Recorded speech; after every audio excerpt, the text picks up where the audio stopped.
On to our top focus in this evening's edition of WION Fine Print. I'm Molly Gambhir. The United States has threatened to impose the strongest sanctions in history against Iran if the country's leadership did not change the course of its foreign and domestic policy. Weeks after the U.S. pulled out of an international nuclear deal with Iran, the U.S. Secretary of State, Mike Pompeo, has spelled out a hardline approach towards Iran. It includes working closely with the Pentagon and regional allies to contain Iran. Pompeo laid out 12 demands for Iran and said relief from economic sanctions would only come when Washington had seen tangible shifts in Iran's policies.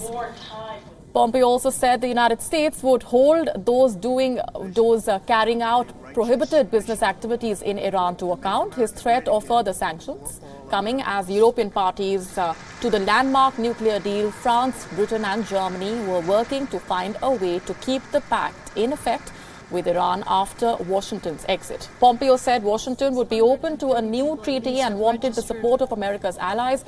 Earlier this month, Donald Trump withdrew from the 2015 nuclear agreement, which he called a horrible, one-sided deal, saying it did not address Iran's ballistic missile activities and check on its regional behavior.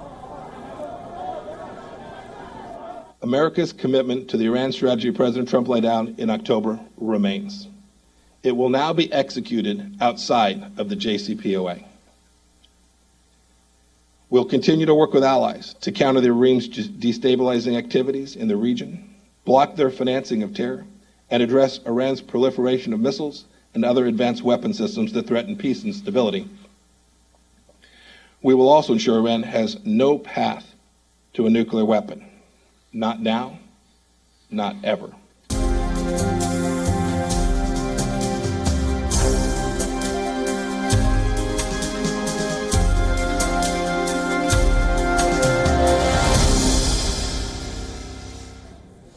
On to our other top focus in this edition. Prime Minister Narendra Modi of India has thanked Russian President Vladimir Putin for inviting him for that informal meeting in the Russian city of Sochi. The informal summit allowed India and Russia to reinforce their close bilateral ties. Prime Minister Modi, in fact, described Russia as an old friend. Both leaders commit themselves to evolving a new dimension, as they call it, in trade, defense and diplomatic ties.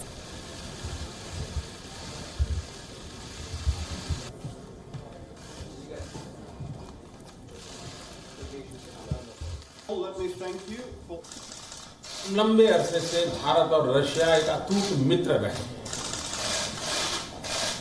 लगातार हमारे bilateral meeting होती रहती है, लेकिन मैं राष्ट्रपति Putin का बहुत आभारी हूं कि उन्होंने एक इनफॉर्मल समिट के रूप में, इनफॉर्मल मीटिंग के रूप में मुझे निमंत्रित किया और इसलिए इतने लंबे कालखंड में एक नया आयाम हमारे संबंधों में जुड़ा। लगातार आपसे बार बार मिलने का मौका मिला है, साथ बैठ करके सोचने का अवसर मिला है और मिल बैठ करके दोनों देश आगे बढ़े उसके लिए प्रयास करने का सौभाग्य मिला। मुझे भी पिछले 4 साल से आपके साथ कंधे से कंधा मिला करके चलने का अवसर मिला है। हर बायलैटरल रिलेशन हो, अंतर्राष्ट्रीय संबंधों की बात हो, खुल करके हमने विचार विमर्श किया है और विश्वास के साथ आगे बढ़ने का हम दोनों को अवसर मिला और इसके लिए मैं खुशी व्यक्त करता हूं। All right, let's broaden this up. Joining us here in the studios is former diplomat Arun Singh. Ambassador, thanks very much for joining us here. Also joining us from Moscow is Dmitry Babish, political analyst. Let me begin by coming to you first, Ambassador, on what, according to you, have been the key takeaways from the way these talks have panned out so far. We've had those spectacular visuals, again, of those two leaders engaging in those informal talks on the yacht. Something which, of course, reminds us of the stroll that was undertaken by Indian Prime Minister Modi and Chinese President Xi Jinping. Informality, it seems, is the flavor of the month. Informality is important. It gives the leaders an opportunity to spend some time with each other, talking over issues in substance, in greater detail, so that they build greater understanding amongst each other. And this is important when things around them are changing rapidly. At one level, the India-Russia relationship is well established. Prime Minister Modi and President Putin have met several times. And so one could argue what is the need after that for a detailed informal interaction. But there's a lot of change happening in the global situation. US foreign policy seems to be evolving. US relations with Europe is evolving. The US-China relationship is seeing a lot of volatility. And there's a lot of tension in the US-Russia relationship. There's ferment in West Asia, which is an area very critical for India. So in the midst of all this, how do we want to take the India-Russia relationship forward in a medium and longer term framework? So I think it is useful for the leaders to have that understanding, because President Putin has just been re-elected for his 4th term. Yes. He's got 6 years to go, and he has a lot of influence in Russia. So it would be useful to understand how he visualizes Russia's role in the world and the Russia-India relationship so that we take it forward. So I think it's important in that framework. All right, Dimitri, let me come to you also on the various issues that have been speculated upon that are being, of course, discussed threadbare between the two leaders. One among them being the US withdrawal from the Iran nuclear agreement. According to the speculation, that also was one of the triggers to the extent of Russia's invitation to the Indian leader for those talks. According to you, what would Russia hope to achieve at the end of these talks? Well, I think Russia wants good relations with both India and China. This may appear a difficult task to achieve, but I think it is achievable if your policy is predictable. It's one of the peculiarities of our epoch that the countries that always prided themselves on humanistic, predictable policy, the United States and the European Union, they're basically becoming more and more unpredictable. Look what's going on now between Mr. Trump and the European Union. There is a real conflict. And the reason is that the policy of sanctions, which the United States and the European Union used quite willingly against Russia, against Yugoslavia, against Iraq, now Mr. Trump is using this policy against the European Union. Look what he said, when he said that those companies of the EU countries which will continue to trade with Iran, the US sanctions may be extended on them. So this is a completely new situation, and I think many countries in the world are now rethinking their attitude to what is still called the global West, and there is more understanding for Russia's position.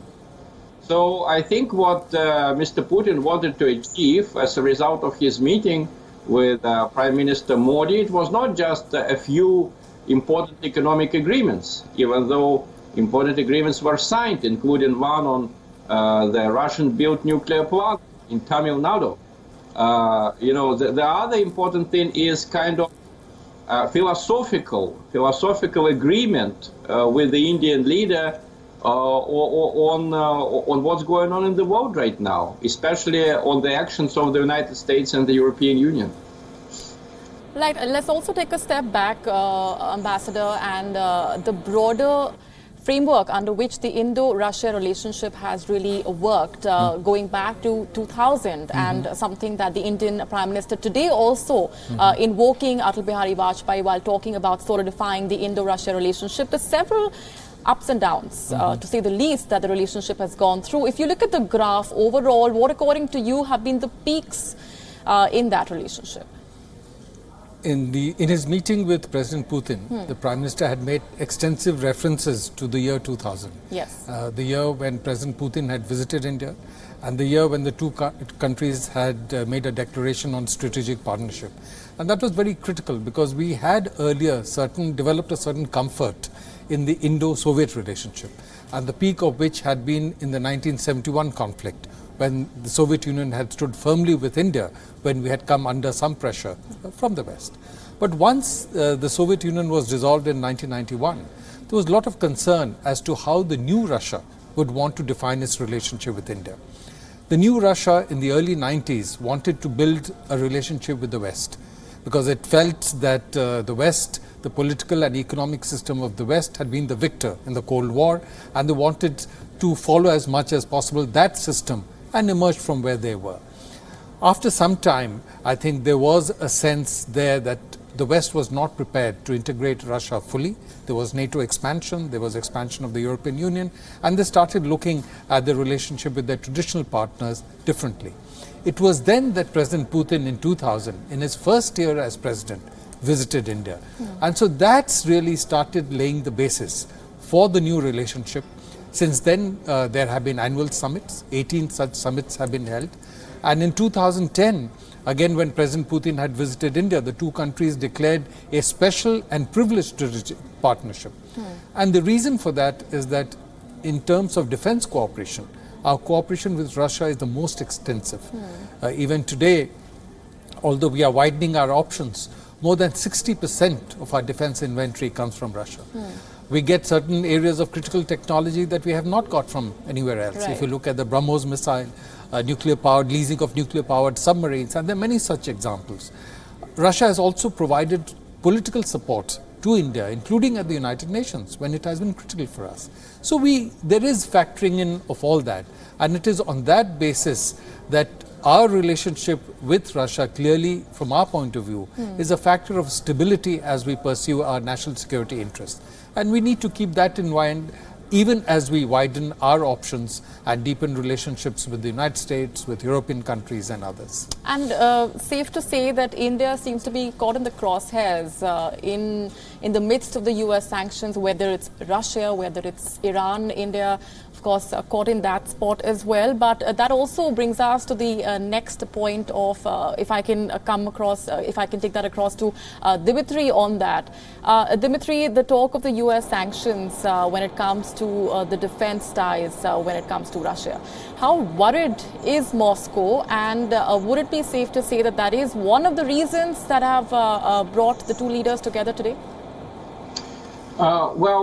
Initially, Russia did not want a confrontation with the United States. The ambassador quite rightly said that in the early 90s and even in the first years of Putin's rule, Russia tried to build a very good relationship with the West. We even forgot some of our old partners in the Middle East. There was less emphasis on relations with China, with India. Now we understand that this was a very vain hope. Basically, again, the ambassador is quite right. The West is not prepared to integrate Russia. And the last few years have shown that the United States and the European Union are unfortunately following the same globalist ideology. And inside this ideology, Russia and China are viewed as enemies. The other big countries, such as India and Brazil, are also treated with suspicion, simply because these are big, successful countries which sooner or later may challenge the world order which is being built by the elites in the United States and in the European Union. So initially Russia was very unhappy about the sanctions.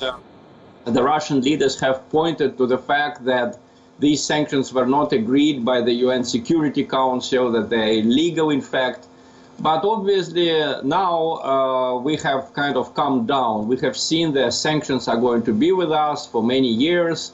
So actually some sanctions had a good impact on the Russian economy, because instead of just exporting oil and gas to Europe, as we did for many years, the Russian leaders now are developing our own country. They're looking for markets inside Russia, and they're looking for new partners, including India. That's why this meeting was so important. Let me remind you that it's not only the nuclear power plants that Russia is building in India. We have huge military cooperation. India is the biggest buyer of weapons after China. Also, I think obviously Russia wants to kind of diversify, you know.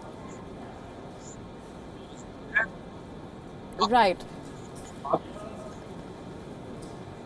All right, we're going to leave it there for the moment. Dimitri Babish and Ambassador Arun Singh, appreciate indeed very much you're joining us on the broadcast with all of those perspectives and details there, where a high alert has been sounded in the southern state of Kerala following the death of 3 persons due to mysterious Nipah virus, as it's called, in Kozhikode district. 2 more persons who were reportedly in contact with the deceased are believed to be in a serious condition. According to the World Health Organization, the Nipah virus infection has a range of clinical forms from asymptomatic infection to acute respiratory syndrome and fatal encephalitis as well. Meanwhile, Federal Health Minister J.P. Nadda tweeted, and I'm quoting, "A central team will be visiting the state to monitor the situation post the Union Health Minister's direction. I have reviewed the situation related to Nipah virus in Kerala with the Secretary of Health. I have directed the NCDC director to visit the district and initiate required steps as warranted by the protocol for the disease in consultation with the state government," unquote. The incidence of fever in Calicut has created a fear complex among the people. The news that there is no effective way of treating it, no effective medicine, is something has to be looked very seriously. And in a modern world of better medicines, better technology of finding out the viruses, the cause for the fever and how this can be properly treated is something the government of India as well as the state government has to handle very urgently.